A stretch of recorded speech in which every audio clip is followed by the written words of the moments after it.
Hello, dear.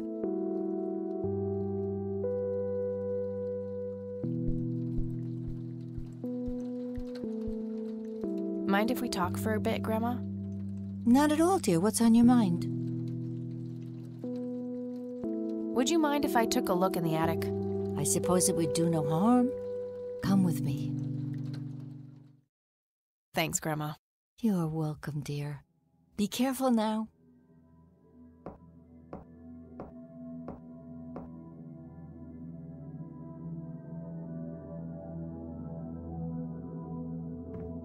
Nothing. The bulb must be burned out.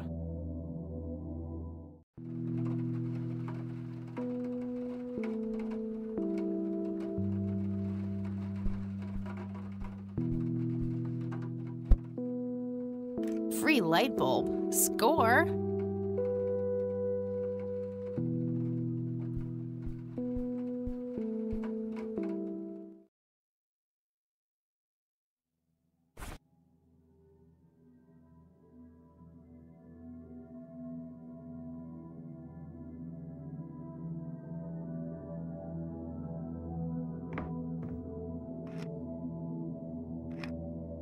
There we go.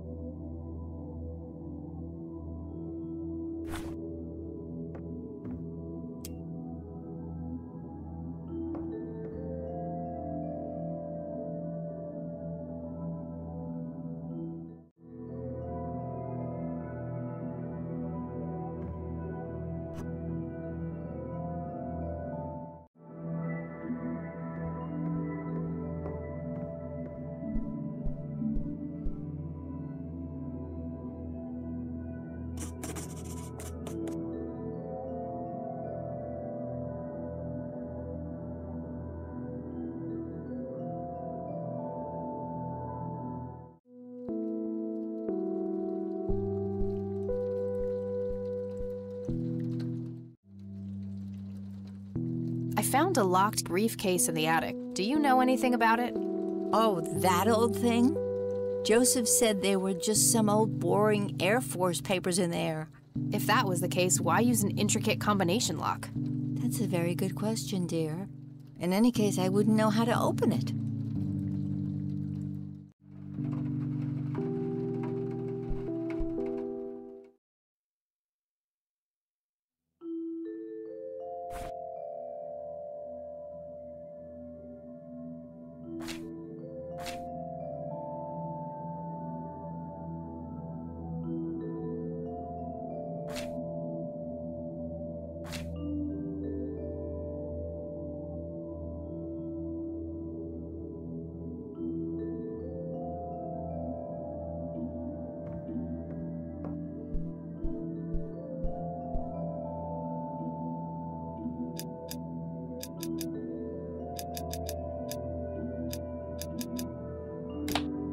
Yes!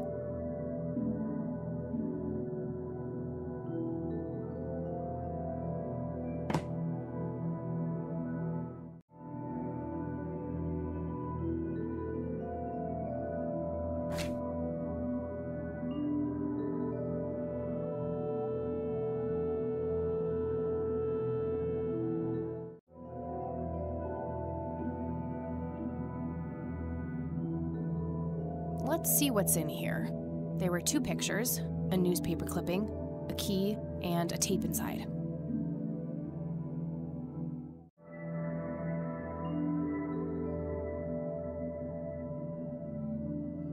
Looks overexposed. I can't make much out. I think I see trees in the background, but most of the picture is just bright white. There's probably some way to enhance this back at school. I'll figure it out tomorrow when I'm back. Grandpa in uniform with 2 other men. Something is handwritten on the back. Flight training, McConnell Air Force Base, 1941. Tragic drowning in Conwell Springs. In early morning on Sunday the 14th, a teenage girl found dead near Conwell Lake. The girl is survived by her mother, father, and younger brother. The funeral service will be held at Conwell Cemetery on the 21st of July. The notice is dated July 15th, 1975. Tragic story. I wonder why Grandpa saved this.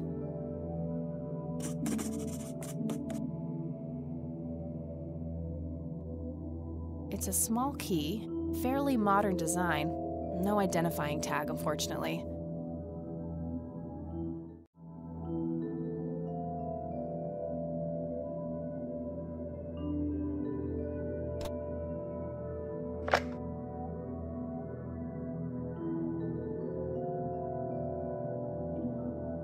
You've reached the Rain residence.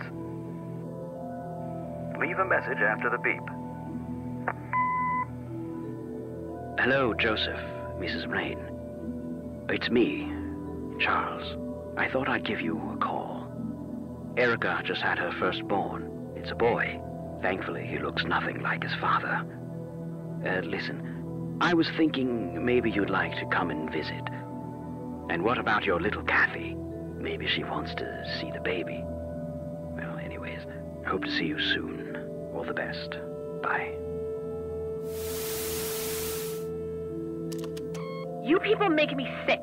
We're never coming back. Don't call, don't write. If you ever try to contact us, I will call the police. Joseph, you there? It's me, Cocky.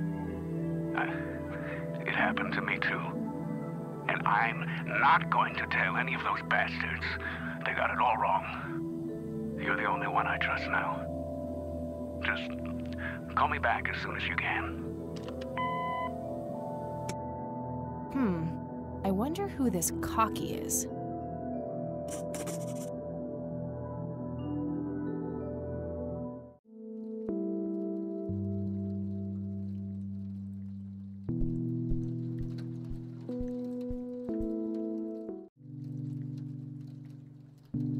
Can you tell me anything about McConnell Air Force Base?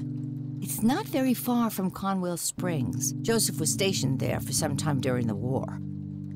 I believe they're still training young pilots there today. So, when did Grandpa enlist in the Air Force? Oh, it was barely past the honeymoon when Joseph left to fight in that terrible war, together with his best friend Charles and my brother Andrew.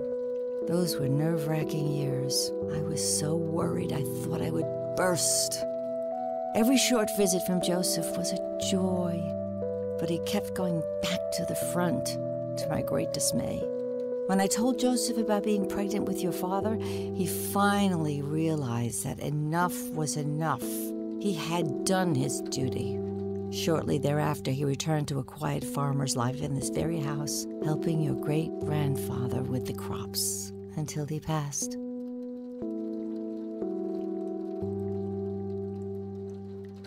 Do you know anything about a young girl drowning around here?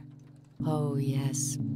It was the saddest thing. She was only 16. We never really knew the family. They preferred to keep to themselves.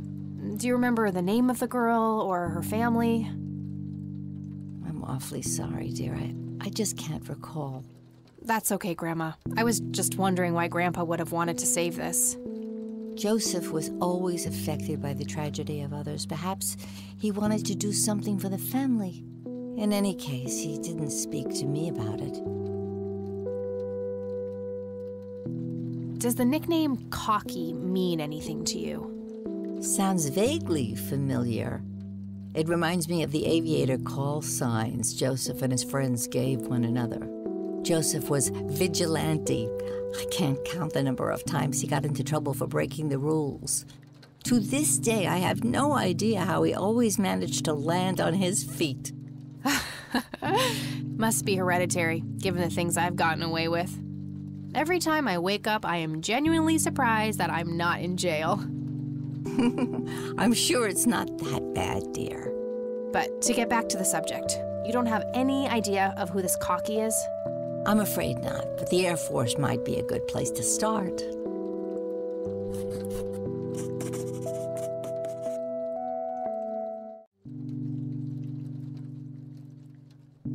Look at this photo I found in the locked briefcase. Goodness, I haven't seen that picture in years. This was taken when Joseph was stationed at McConnell Air Force Base. That's him right there on the left. What about the other two? I don't remember the name of the smiling man in the back. The gentleman on the right was Joseph's best friend, Charles Wade.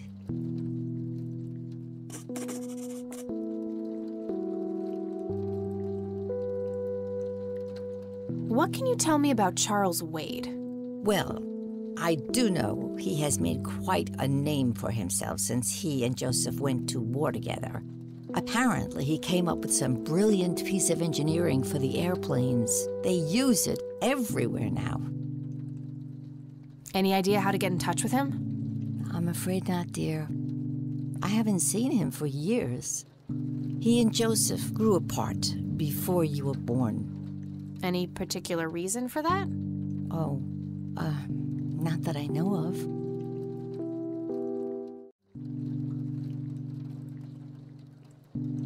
Do you recognize this key, Grandma? I found it in the attic. I'm afraid not, dear.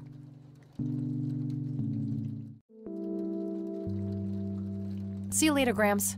Take care, dear.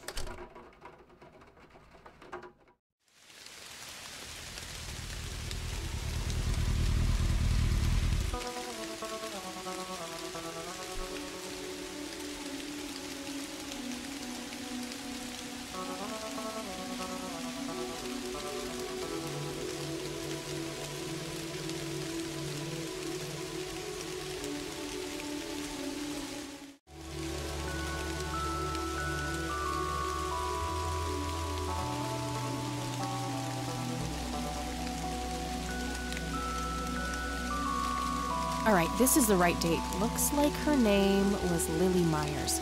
I should try to get a hold of her family.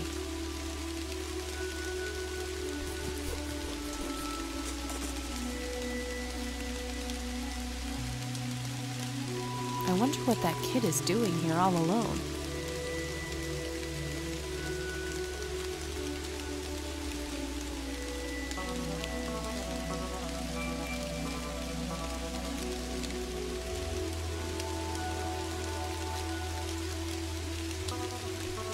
Hey, kid. Hi yourself. What are you doing? None of your business. Huh, I like you, kid. You're not here alone, right? Where's your mom? Oh, she's around. I don't see her. You must be blind or something. I'll go look for your mom, okay?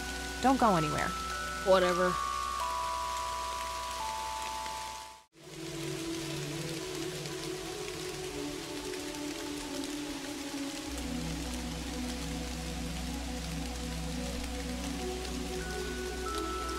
Kid? Guess he found his mom.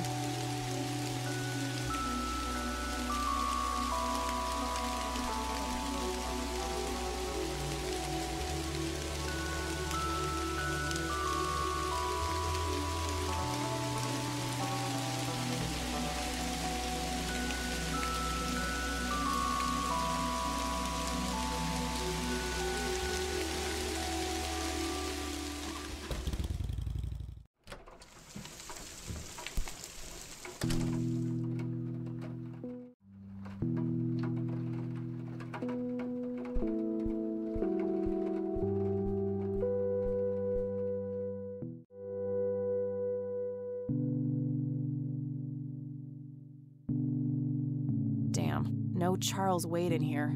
Was worth a shot, but being rich and famous and all, I guess he's got a hidden number. No hit for Wade Industries either, but it was kind of a long shot for them to have an office in this small county anyway.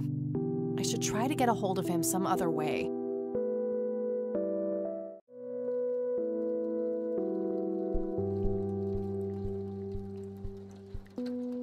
Mind if we talk for a bit, Grandma?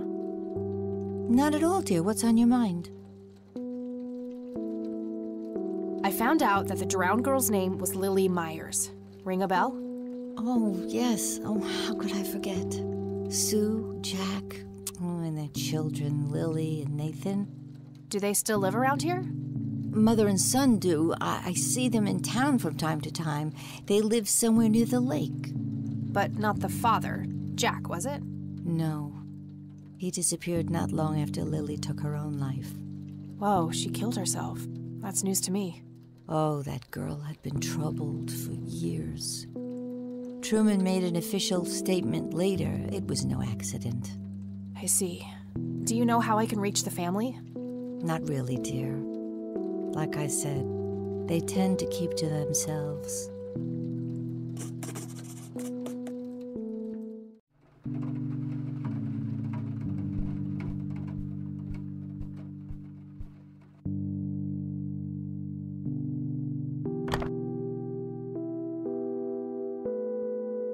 All right, found an address.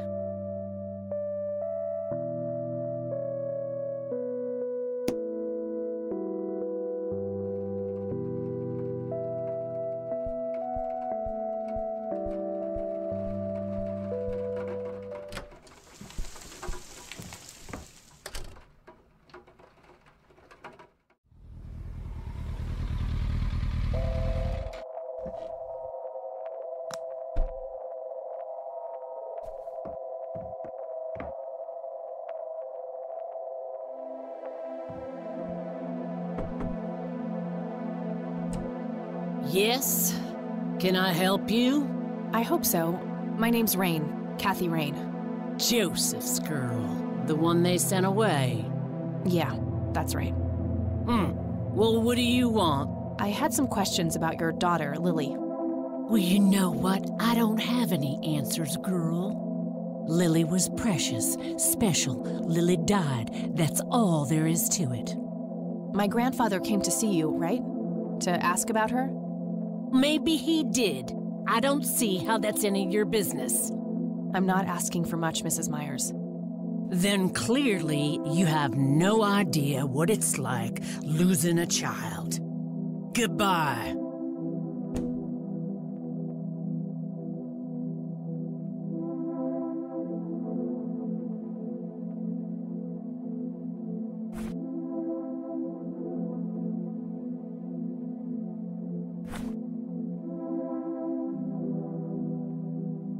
It's totally overflowing with cigarette butts.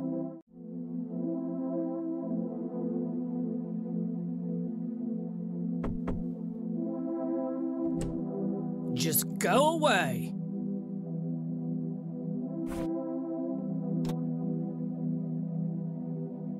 Care to join me for a smoke, Mrs. Meyers? Well, I'm gonna have to think about it. What brand? Corley Cinders. Extra long. You got taste. I'll give you that. Well, I suppose one smoke can't hurt. And that's when he realized it was his own bong. Oh my, oh now that was a good one. You know what, Kathy?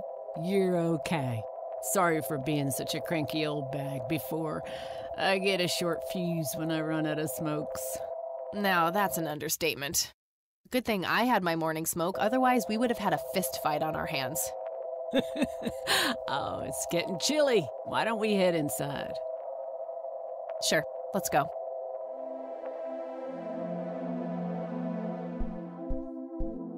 Now, this here's my boy Nathan. He's special. Nate, be polite and say hello to Kathy. Hi, Kathy. Hi there, big guy.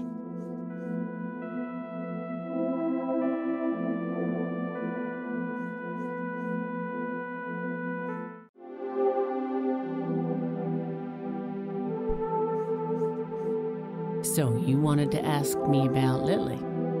Yeah. Do you mind telling me what happened when my grandfather came to see you? Well, he knocked on my door a few years after Lily had passed away. I didn't know Joseph too well myself, but I'd heard of him and the good he'd done for the other people around here. So I let him in. He started asking a bunch of questions about Lily, like if I was absolutely sure that it was suicide. And what did you say? The truth. that she was depressed and had been for a long time. I had no doubts about what happened. All right. Anything else? Well, he was weirdly curious about her paintings. Lily painted? Yep, that's one of hers right there on the wall. I see, it's beautiful. So, in what way was he curious? He asked if Lily had painted anything odd or strange. I didn't really get what he was after, but I let him have a look at her work. He spent some time browsing through them, and then he wrote something down on a piece of paper, thanked me, and left. Huh. Any idea of what he could have seen? Not really. I had the paintings all lined up. Could have been any of them. Would you mind showing them to me? Well, I would if I could, but this is the only one I have left. I sold the rest many years ago to this weirdo art collector.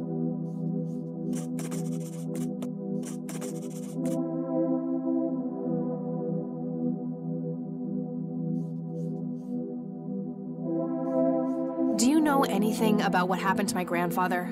How he ended up in a wheelchair? Stroke, wasn't it? At least that's what I heard. Not necessarily. There are some divided opinions about it. Now that I think about it, that whole ordeal happened to him not long after he came here. How long? A week, maybe, at the most. Mind telling me what Lily was like, Sue? I'd be happy to. She was Nathan's older sister by 2 years. Lily was like any girl growing up, normal, happy, talking about school, boys, and whatnot. And she and Nathan were close back then, always playing together in the woods. When Lily was 10, she started drawing, always doodling on just about anything she could get her hands on. We didn't have much, really, and so she used what she could. Once I even caught her scribbling on toilet paper. On her 12th birthday, we gave Lily a thick sketchbook with an assortment of pencils. She was ecstatic. That was the happiest I'd ever seen her. From that day, drawing became her life. Eventually, her art teacher at school helped her to get started with oil painting. When Lily was 15, something changed. At first, I thought it was just usual teen angst, but no, this was something different. She started going out, disappearing for long periods of time. She locked herself in when painting. She never used to do that. I tried everything. Counseling, support groups, antidepressants. Nothing worked. About a year later, she just gave up. And, well, you know the rest. I'm sorry, Sue. That must have been unimaginable. Thanks, darling, but it's been a while now. I've learned to live with it. Does the name Charles Wade mean anything to you? Oh, he's some big-time businessman, ain't he? Yeah, he owns a large company. That about sums up what I know about the fella. What do you do to support the two of you? A little bit of this and that. Got me some cash saved up, too. Nathan helps out when he can. What happened to your husband, if you don't mind me asking? You could say he didn't quite cope as well as I did with what happened to Lily. He got himself a death wish after what happened to her, started drinking and getting into all sorts of trouble. 5 years left for him in the joint now. Been there for 15. Man, that must be rough for you. Oh, we're doing just fine without him, aren't we, Nate? Mama takes good care of us. Mama sure does.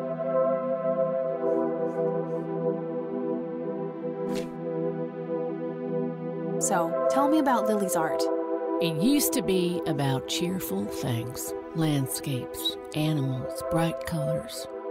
But as she drifted further into depression, she started painting horrible things, death and decay. And the last few pieces look like something out of a nightmare. That's awful. Did Lily ever get any recognition for her art? Not really.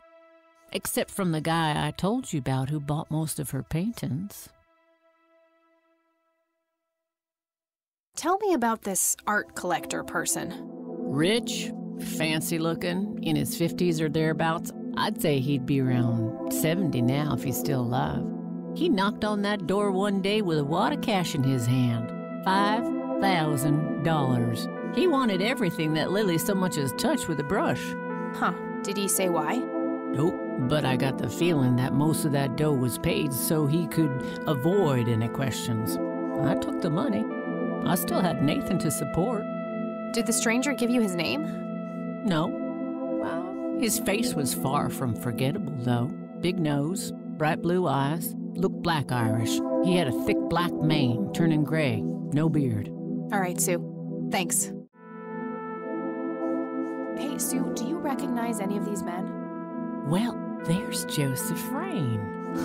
Always so handsome. I had such a crush on him back in the day. And...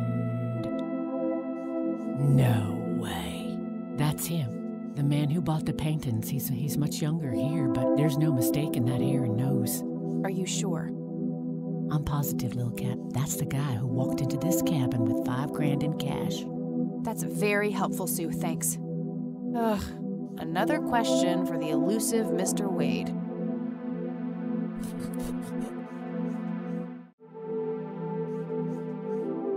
I think I'm gonna head off now. Sure thing, little cat. Come back anytime.